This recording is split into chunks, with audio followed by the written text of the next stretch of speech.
bienvenue dans votre émission. Ce soir, je vous propose de passer un petit moment avec notre invitée du jour, qui est une spécialiste de la danse hip-hop. New York est un lieu de favori pour elle, pour son pèlerinage qu'elle fait très souvent. Son mode d'expression, c'est la danse et sa joie principale, c'est de donner tout ce qu'elle a à ses élèves, une centaine d'élèves. Nous avons le plaisir de recevoir ce soir Nadia Egalji. Bonsoir. Bonsoir Ayodele. Merci d'être avec nous aujourd'hui. C'est moi qui vous remercie. Vous êtes née le 15 août 1984 à Cayenne. Vos proches disent de vous que vous êtes plus ouverte aux autres grâce à la danse. Petite, vous étiez sauvage et réservée. Issue d'une famille de musiciens, vous avez pratiqué la clarinette, mais votre passion pour la danse l'a emporté. Vous avez commencé à l'âge de 6 ans avec votre sœur Cynthia qui a longtemps été votre inspiration. Dès l'âge de 16 ans, vous avez pu transmettre tout en parvenant à faire partager votre passion pour le hip-hop. C'était en qualité d'animatrice bénévole au sein de la DACLAM et parallèlement dans de nombreux établissements scolaires ou encore médico-sociaux. En 2008, vous accédez à un poste au Conservatoire de Guyane en tant que professeur de danse. Vous avez alors mis en place le projet Trajectoire hip-hop de la rue à la scène, qui fut le premier projet de résidence, c'était en 2011. En 2017, vous avez suivi des cours de danse au Broadway Dance Center, école de formation de haut niveau pour avoir accès à l'industrie de la danse. Vous avez eu l'occasion de donner un cours au Broadway en partenariat avec Leslie Feliciano, ancien de la culture hip-hop aux États-Unis. Toujours animé par cette soif d'échange et de partage, vous devenez auto-entrepreneur à travers N-Events en 2017. Votre secret ? Vous êtes très fleur bleue, vous adorez les vieux films tels que Sissi l'Impératrice. C'est pas parce qu'on fait du hip-hop qu'on peut pas être C'est exactement, fleur bleue. Et puis d'ailleurs, chacun ses films préférés d'ailleurs. Oui. Mais c'est très masculin ou pas le secteur du hip-hop, la danse hip-hop ? Quand on voit les hommes faire du breakdance ou ce genre de choses, est-ce que les femmes le font ? C'était une danse réservée exclusivement à la gente masculine. Mais les femmes ont su prendre leur place. Et en fait, le hip-hop est une danse libre qui touche tout le monde. Oui. Il n'y a pas de genre. Mais c'est vrai que dans l'énergie, on a tendance à l'associer plus aux hommes au niveau de la force, dans les mouvements, dans les figures. Mais les femmes aussi mettent beaucoup de force dans leur danse, finalement. Tout à fait. Est-ce que c'est le propre de l'homme de mettre de la force, d'ailleurs ? Je pense que déjà, physiquement, on est déjà... on a moins de force que les hommes, ça c'est un fait. Mais ça ne nous empêche pas d'avoir de très bonnes conditions physiques en travaillant plus, malheureusement.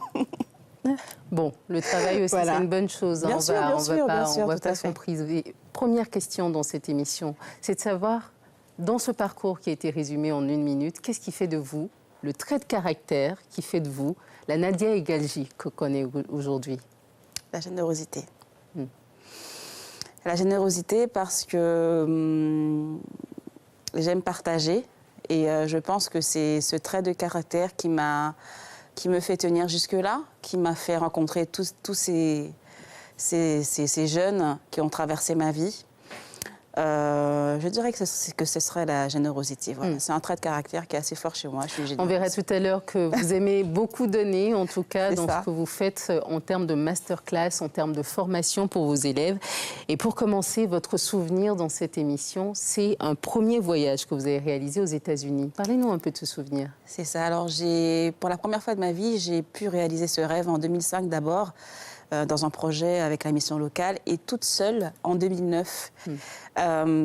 C'était pour moi important de pouvoir retourner à la source, là où est née ma passion, mon amour pour la danse hip-hop. Du coup, c'était pour moi un souvenir qui marquera vraiment ma vie, parce que j'étais vraiment à la source. Vous vous sentiez un peu à votre place C'était pas évident, le choc culturel était fort parce que les États-Unis sont connus pour leur rigueur au niveau du travail, mais j'ai vraiment apprécié cette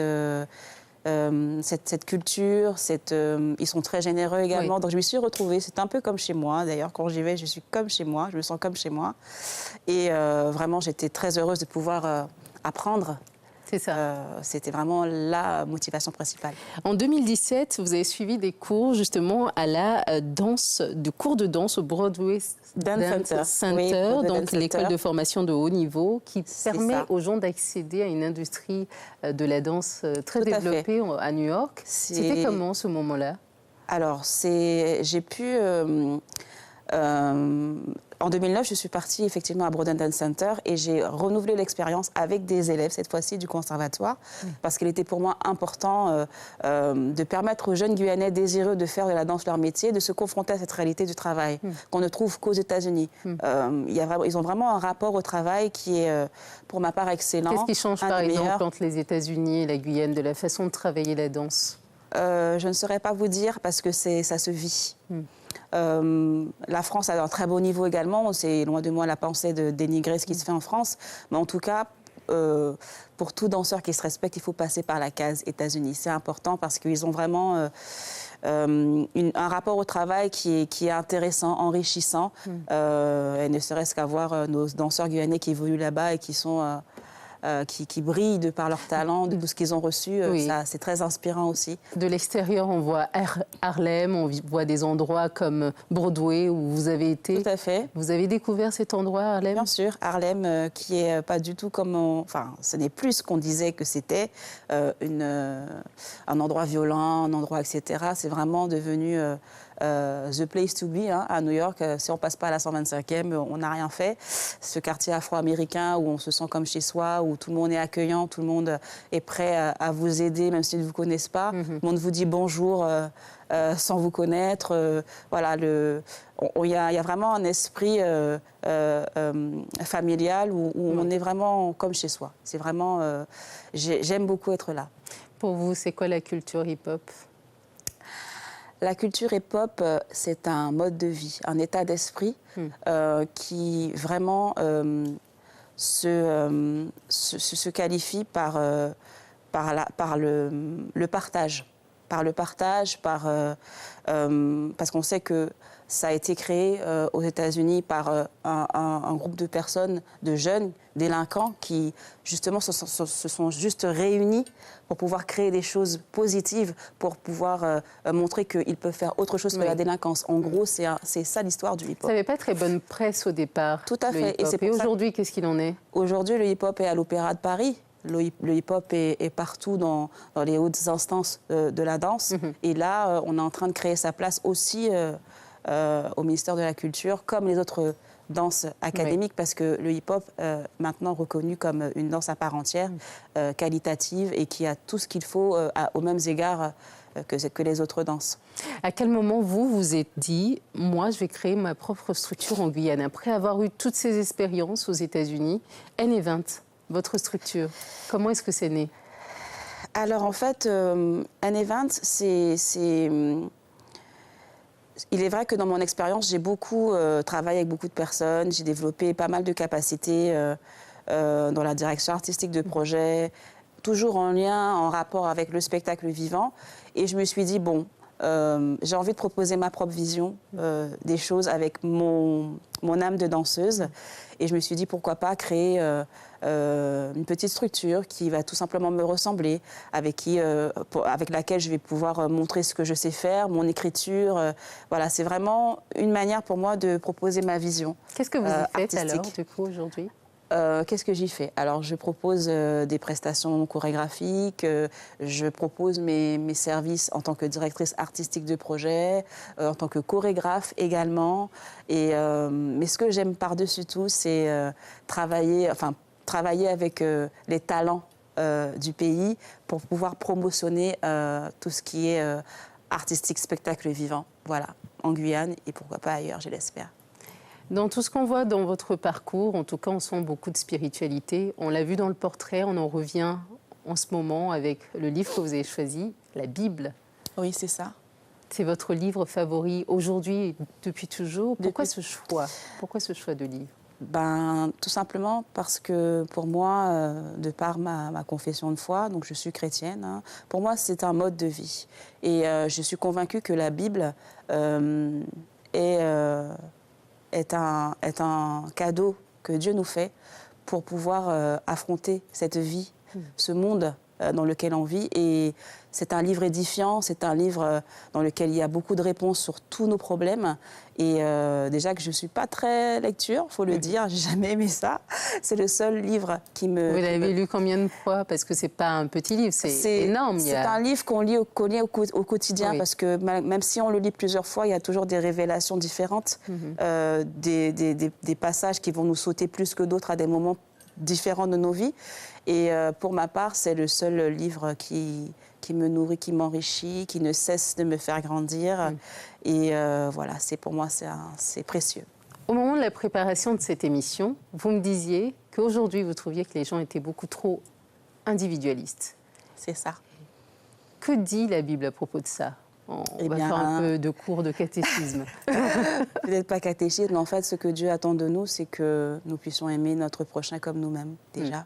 Si tout le monde faisait ça, il y aurait moins de tristesse dans ce monde.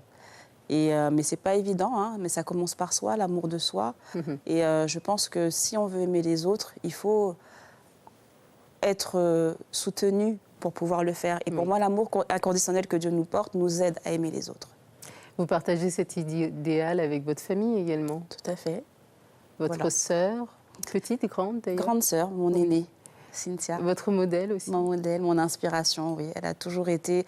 c'est elle qui a commencé la danse dans la famille. Elle faisait quoi comme danse? Elle est dans le modern jazz, Cynthia. Et voilà, ma sœur, que j'aime beaucoup. C'est vraiment mon modèle. Elle ne le sait pas souvent. Peut-être que je ne lui dis pas assez aussi. Mais c'est mon inspiration, vraiment. Et voilà, c'est tout ce que je peux dire. Vos parents, votre mère également, votre mari, vous avez envoyé une petite photo qu'on a vue, vous êtes tous ensemble. Vous êtes très émus. Oui. Vous lui dites pas assez?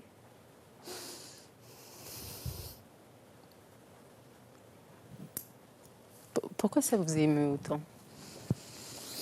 Je pense que c'est ça. Je lui dis pas assez. Et pourtant, je suis là et pourtant, je fais mon maximum. Hein, mais voilà. Merci. Vous avez combien de temps combien d'années de différence vous avez? 3 ans. 3 ans. Oui. Vous êtes quasiment des sœurs jumelles, on va dire. Oui, on s'entend très bien. Hein, c'est de l'émotion parce que, voilà, ma sœur, elle est mon opposée. Elle est encore plus... moi, je suis Madame Tout-le-Monde. Elle est un peu en retrait. Oui. Et il fut un temps où c'était le contraire. Où c'était elle qui était plus Madame Tout-le-Monde et moi, j'étais en retrait. Et maintenant, voilà, l'énergie s'est un peu retournée. Mais non, on partage vraiment beaucoup de moments ensemble. Et c'est juste que ça me touche. C'est ma sœur. Et voilà, c'est ma seule et unique sœur. On passe d'un coup de cœur à un autre. Le coup de cœur dans cette émission, pour vous, vous avez choisi Miguel Nosibor. C'est votre coup de cœur. Qui est-ce? C'est mon mentor. C'est mon mentor. C'est lui qui nous a apporté à l'époque les clés pour pouvoir devenir danseur, pour se construire en tant que danseur, personnellement et aussi professionnellement. Et c'est un danseur, c'est un ancien, il fait partie des anciens. Et c'est vraiment quelqu'un qui, humainement, m'a apporté énormément de choses, de par sa sagesse, sa vision du monde, sa technique également. Il m'a appris beaucoup de choses et jusqu'à présent... on est toujours en contact, de moins en moins, ça fait très longtemps qu'on ne s'est pas vu, mais on reste en contact, je le suis. Il est à Aubagne. Il est à Aubagne, près de Marseille, c'est ça, et on se suit, même si on ne s'entend pas, voilà, l'amour est là, il fait partie de la famille, de ma famille. Quel rôle jouent les masterclass quand on est danseur? Parce que généralement, on voit pas mal de danseurs qui viennent de l'extérieur. Vous nous avez parlé de Miguel Nosibor, votre coup de cœur, Hakim Moussam, Andy Théolade également. C'est important de pouvoir se retrouver, de partager son savoir-faire un peu. On est obligé de pouvoir varier les supports de transmission. Parce qu'à un moment donné, on ne maîtrise pas tout. En tout cas, pour ma part, il y a la partie acrobatique que je ne maîtrise pas. Et donc, du coup, je me permets de solliciter des personnes, des masters, hein, comme on dit, des maîtres dans le domaine pour pouvoir apporter le complément. Et c'est bien, il faut s'enrichir de d'autres personnes. On ne peut pas rester exclusif à un professeur. La danse, c'est l'échange, c'est le partage, ça bouge. Mais ça ne dure pas très longtemps, ces masterclass. C'est vrai, mais c'est quand on... Court et intense, peut-être ça dépend de la vision qu'on a au niveau pédagogique. Mais le fait d'avoir l'occasion de toucher autre chose, de voir autre chose, ça nourrit forcément l'élève. Et pour moi, c'est essentiel parce que la danse, c'est l'échange. On doit se nourrir de d'autres personnes, d'autres techniques pour grandir nous-mêmes.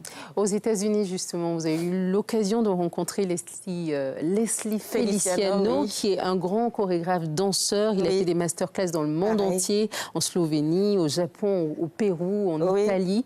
Et cette personne dit, j'ai pu voir sur son blog, il dit que quand vous avez de la force pour danser, au bout d'un moment, vous arrivez au bout de cette force. Et là, vous avez une énergie audacieuse qui sort. C'est ce qu'on ressent quand on danse. Je ne sais plus comment on dit. Oui, bien sûr, à un moment donné, on est au bout de nous-mêmes, mais on a un renouveau qui arrive, un regain d'énergie. On appelle ça le troisième souffle, je ne sais plus comment on dit. Et j'aime bien sa vision qu'il a de la danse aussi. C'est un ancien et il sait apporter les choses, même jusqu'à présent, il perdure malgré toutes les nouvelles tendances qui sortent. Il est là, il se maintient. Et c'est vraiment quelqu'un qui... C'est un peu militaire de faire de la danse aussi, parce que j'ai l'impression qu'il y a une forte discipline. Oui, c'est une rigueur avec soi, avec le corps, qui est particulière, vraiment. La danse, c'est un vrai sport, c'est pas juste une activité loisir, vraiment, c'est très, très physique. Là, c'est vraiment comme un cours de sport, hein. On voit les images qui sont en train de passer là en ce moment, c'est quasi militaire. Oui, c'est précis, chaque mouvement doit signifier quelque chose, chaque mouvement doit avoir une précision, une posture. Et voilà, et aux États-Unis, le rythme est beaucoup plus soutenu. C'est vraiment autre chose, donc c'est très, très physique. Comment on écrit la danse? Parce que du coup, c'est des mouvements précis. Oui. C'est la question que je pose souvent aux danseurs, aux chorégraphes sur ce plateau. La danse hip-hop, comment elle s'écrit? Parce que du coup, c'est des mouvements qui se succèdent. Ce sont des bases. Oui. Ce sont des bases. Donc, dans la danse hip-hop, on a plusieurs familles de mouvements qui représentent des techniques spécifiques, debout au sol. Et ensuite, on fait des phrases avec tout ça, poétiquement. Voilà. Et ça crée des chorégraphies. Donc, chacun connaît ses bases et à partir de là, on fait sa propre tambouille d'une certaine manière. C'est cela. En fait, le plus important, c'est que le corps puisse intégrer le mouvement et qu'on le ressorte avec son âme, son émotion, pour pouvoir tout simplement exprimer ce qu'on a envie d'exprimer. C'est le moment venu de la citation dans cette émission. Vous allez pouvoir exprimer encore autre chose. Une chose que vous souhaitiez nous dire dans cette émission, justement, qui fait partie de vous, votre vision, lorsque vous donnez des cours, lorsque vous enseignez à votre centaine d'élèves. Est-ce que ça se dit ça? À la centaine d'élèves que vous avez en ce moment dans votre établissement. Je vous laisse écrire cette citation, on en parle juste après. Oh là, un petit problème avec ce stylo. Oui, le stylo pas bien. Attends. Oui, le stylo est... Attendez. Fatigué. Alors, le stylo est fatigué. Comment on va faire? Est-ce que Laurence peut nous donner un petit coup de main? Je pense que Laurence a un stylo. Ah, tiens. Ah, parfait. C'est le même en meilleur état. Celui-ci, j'y ai passé un peu mes nerfs. Je laisse écrire ces citations. Quelle est la citation que vous avez choisie? On gagne plus à donner qu'à recevoir. Pourquoi ce choix? Parce que c'est ce que je vis depuis que j'ai commencé à transmettre. Ça m'a tellement enrichi, ça m'a tellement permis de me remettre en question. Et pour moi, c'est vital. Pour moi, on a besoin des autres pour grandir de toutes les façons. Oui. Et dans ce métier, le fait de donner, eh bien, ça nous suffit. Et combien d'élèves en tout est-ce que vous savez aujourd'hui? Est-ce que vous tenez le compte du nombre d'élèves en tout qui sont passés entre vos mains depuis que vous avez commencé? C'est des centaines et des centaines, parce que j'ai commencé, j'avais 16 ans à la DACLAM. Vous avez commencé à donner des cours à 16 ans? Oui, bénévolement. Ah d'accord. Oui, parce mais que ça me paraît tôt, non? Si.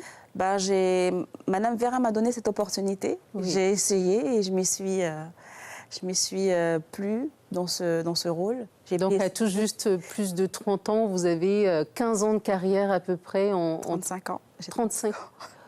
J'ai 35 ans. Oui. Donc, ça vous fait une quinzaine d'années de carrière. Un petit bout, oui. Ouais. Et donc, jusqu'à présent, je suis en contact avec beaucoup de jeunes, des gens qui me reconnaissent dans la rue, des petits que j'ai vus comme ça. Vous ne vous rappelez pas de moi, mais j'étais dans votre classe. Ouais. Et pour moi, c'est gratifiant. Ne serait-ce que... Beaucoup sont devenus professionnels par la suite ou pas? La plupart, certains sont partis aux États-Unis, essayer de vivre leur rêve américain. D'autres sont chorégraphes, ont créé leur compagnie. Sandy Parsemin, Sandy Parsemin, qui est dans une compagnie à Bordeaux.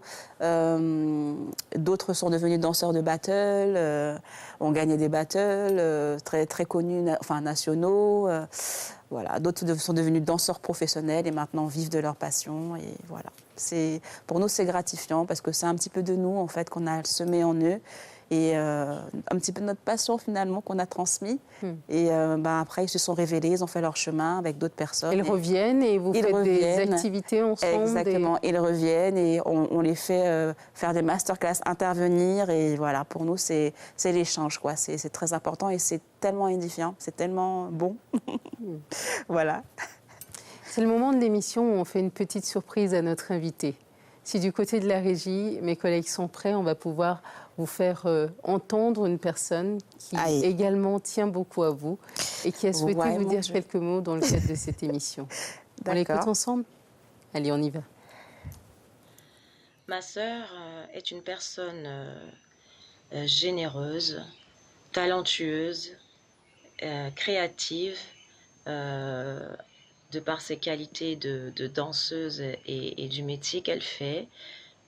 C'est quelqu'un qui va au bout de ses projets et tout ce qu'elle entreprend, elle le fait de manière vraiment professionnelle et c'est vraiment quelqu'un sur qui on peut compter. Ça me fait penser que quand on était plus jeune, c'était pas la première à vouloir faire des chorégraphies, à vouloir se mettre devant.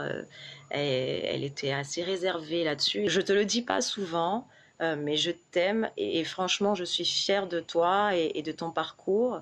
Continue, je sais que de toutes les manières, tu n'as pas encore fini de réaliser de belles choses et de toutes les manières, tu peux compter sur ta sœur et je te souhaite vraiment de continuer sur cette lancée et beaucoup de bonnes choses à venir. Gros bisous. Vous m'avez fait ça. Votre grande sœur de 4 ans plus âgée que vous. 3 ans. 3 ans? Oui, 3 ans. Pourquoi ça vous émeut autant? Je peux comprendre, mais vous, quelle est votre raison? Eh bien, ça ne s'explique pas. C'est l'amour fraternel, tout simplement. Voilà, et c'est tout. Je peux pas... C'est pas des larmes de tristesse, hein, c'est vraiment de l'amour, en fait. C'est vraiment ça, et je pense qu'on ne se le dit pas souvent, même si on est là pour l'une et l'autre. Oui. Et ça nous permet aussi de réajuster ça, je pense, à l'avenir. Quel genre de grande sœur c'était? Ma sœur, c'était... Ma sœur, c'était une sœur très protectrice, pardon. Oui. Très protectrice avec moi. Elle m'amenait partout dans ses shows, voilà. Vraiment, elle me prenait avec elle sous son aile et voilà, je la suivais avec admiration. Oui. Voilà. Jusqu'à ce que moi aussi je fasse mon chemin. C'était un idéal à atteindre pour vous, d'une certaine manière. Oui, parce qu'elle a tellement de talent, et du coup, moi, je voyais vraiment suivre ses traces. Elle m'a vraiment inspirée pour pouvoir persévérer dans ce qu'on veut, dans ce qu'on a choisi. Elle est partie très tôt, elle a quitté le nid, elle a fait sa formation, après elle est revenue. Et vraiment, c'est une femme extraordinaire. Nous sommes arrivés malheureusement à la fin de cette émission qui était très intense pour nous tous. Oui. En régie comme ici, dans l'oreillette, on m'a pas mal dit de choses à ce sujet. On débriefera tout à l'heure. Oui. Jill Scott, oui. C'est le choix de musique que vous avez choisi aujourd'hui. He Loves Me. Pourquoi ce choix? parce que dans cette chanson, elle parle de l'amour inconditionnel de Dieu et tous les bienfaits qu'il nous fait. Et un amour sur lequel on peut se reposer, qui nous construit, qui parfois nous éprouve aussi, mais qui est magnifique et essentiel pour une vie. Et pour moi, c'est une belle déclaration. Et c'est aussi le premier morceau sur lequel j'ai pu faire une création avec mes jeunes. Et ce même amour-là qu'elle décrit, on peut le caler aussi à la danse, à la musique. Vous faites en sorte que les jeunes Guyanais puissent être connus à l'extérieur par le travail que vous leur enseignez, par la façon de travailler, de croire en ses rêves. Et aujourd'hui, qu'est-ce qui fait de vous une personne accrochée à la Guyane? Ce serait quoi, en un mot? Je ne saurais pas quoi dire. Un seul mot. Vous pouvez reposer la question, s'il vous Qu'est-ce qui plaît? fait de vous quelqu'un d'accroché à la Guyane? Eh bien, l'amour du pays, tout simplement. Merci beaucoup Nadia Egalji. Merci d'avoir été avec nous sur ce plateau. Vous, merci de nous avoir suivis. Restez accrochés à Guyane la Première. Bonne soirée. Merci beaucoup. Il y aura des choses qui seront coupées, j'espère. Oh non, Mon Dieu, non. c'était parfait. Merci en tout cas. Mon pour Dieu, cette je ne pensais